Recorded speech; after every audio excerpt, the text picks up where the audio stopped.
Bismillahirrahmanirrahim. Assalamualaikum warahmatullahi wabarakatuh. Baik, selamat pagi. Bagaimana kabarnya hari ini? Mudah-mudahan masih diberi kesehatan ya dan kesempatan untuk mengikuti pembelajaran pada hari ini. Pembelajaran hari ini kita sudah memasuki bab baru, yaitu bab 4, pengolahan bahan pangan setengah jadi dari serelia, kacang-kacangan dan umbi menjadi makanan khas wilayah setempat. Nah, kita akan banyak-banyak yang mempelajari mengenai makanan, terutama dari produk serealia, kacang-kacangan dan umbi. Oke, kita langsung saja masuk ke materi. Yang pertama yaitu mengenai pengertian ya. Pengertian, nah apa yang dimaksud dengan pengolahan bahan pangan, apa itu serealia, apa itu umbi, dan apa itu olahan bahan pangan setengah jadi. Nah, oke, langsung saja kita bahas. Yang pertama yaitu pengolahan bahan pangan adalah suatu kegiatan mengubah bahan mentah menjadi bahan makanan siap dikonsumsi atau menjadi bahan setengah jadi dengan tujuan untuk meningkatkan kualitas dan memperpanjang masa simpan bahan pangan. Jadi kalau pengolahan itu artinya kita mengolah ya dari bahan yang mentah menjadi bahan makanan yang sudah bisa dikonsumsi ataupun untuk disimpan ya, belum bisa dikonsumsi tetapi untuk disimpan sehingga itu bisa memperpanjang ya masa simpannya. Kalau misal sebelum diolah itu cepat basi, nah setelah diolah itu namanya pengolahan ya. Setelah diolah berarti itu akan memperpanjang ya sehingga tidak cepat basi. Itu namanya pengolahan bahan pangan.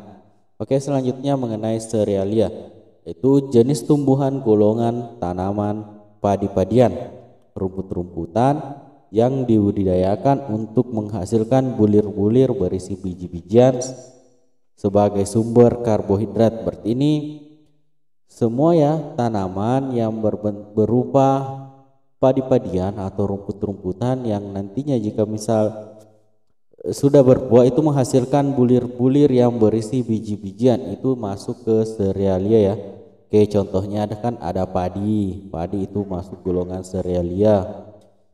Kacang hijau, kacang tanah, semua yang memiliki bulir-bulir itu merupakan jenis serealia ya. Oke, kita lanjut ke umbi. Umbi adalah organ tumbuhan yang mengalami perubahan ukuran dan bentuk sebagai akibat perubahan fungsi. Organ yang berbentuk umbi terutama batang, akar atau modifikasi. Berarti ini menghasilkan umbi ya, baik itu berupa umbi lapis, umbi batang ataupun umbi akar ya. Oke, contohnya kan ada kentang, wortel, itu semua masuk ke dalam umbi-umbian ya. Oke. Kemudian olahan bahan pangan setengah jadi. Nah, itu produk disebut juga dengan produk pangan primer, adalah pengolahan bahan baku dengan proses pengawetan, baik pengawetan secara kimia, fisika ataupun mikrobiologi menjadi aneka ragam olahan pangan setengah jadi yang selanjutnya digunakan sebagai bahan baku pangan.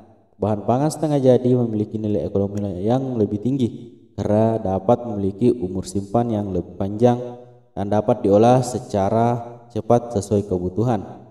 Berarti maksudnya olahan bahan pangan setengah jadi itu berarti diolah menjadi produk pangan primer, itu belum bisa langsung dikonsumsi ya, tapi ini menjadi bahan utama lagi nanti yang menjadi sebuah produk makanan ya.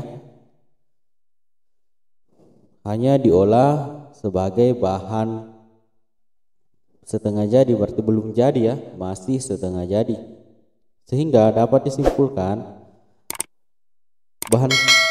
pengolahan bahan pangan setengah jadi dari serealia dan umbi menjadi makanan khas daerah setempat adalah mengolah produk pangan primer, baik yang produksi oleh rumah tangga, industri kecil ataupun industri pengolahan pangan dengan teknologi tinggi menjadi makanan dengan karakteristik budaya setempat.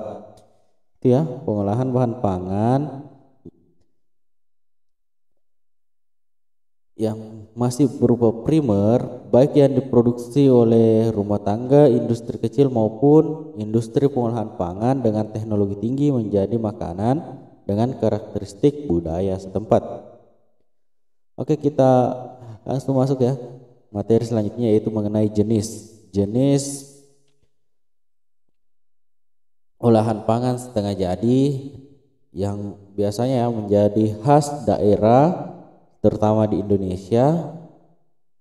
Ada beberapa ya. Yang pertama yaitu ada olahan pangan setengah jadi dengan bentuk pipih, tebal atau tipis. Berarti bentuknya ini pipih ya, tipis. Nah, contohnya ada kerupuk. Nah, ini kerupuk kan, kerupuk gendar, rengginang, kerupuk tete dan kerupuk tempe. Kalau kerupuk tempe kan sering ya, atau kerupuk tempe.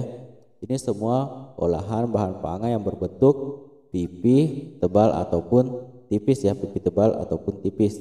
Yang jelas bentuknya pipih. Olahan kerupuk-kerupuk ya di sini masuk. Kemudian yang kedua, olahan pangan setengah jadi dengan bentuk butiran besar. Nah, di sini butirannya tapi ini besar ya butirannya. Nah, contohnya jagung grontol ini ya, nasi jagung, kacang kedelai goreng dan biskuit. Ini bentuknya butiran ya, tapi itu ukurannya besar. Oke, bisa dipahami ya. Kemudian selanjutnya terakhir ada olahan pangan setengah jadi berbentuk butiran halus, butirannya tetapi halus ya. Oke, yang pertama ada kue ade. Nah, ini ya. Udang goreng tepung, cai kue dan bakpia. Berarti bahan utamanya ini dihaluskan dulu ya. Misal ada gunakan tepung beras, berarti berasnya dulu dihaluskan yang dijadikan sebagai tepung. Kalau yang yang ini langsung ya, tidak perlu dihaluskan karena ini butiran besar ya. Kalau ini halus berarti harus dihaluskan terlebih dahulu ya, bahan pangan setengah jadi ya sebelum diolah. Oke, bisa dipahami ya. Mungkin cukup ya untuk hari ini, memang hanya sedikit ya, tidak usah terlalu banyak, yang penting bisa dipahami ya. Oke, sekian untuk materi hari ini, mudah-mudahan ini bisa bermanfaat. Jika misal ada kesalahan mohon dimaafkan. Sekian, wassalamualaikum warahmatullahi wabarakatuh.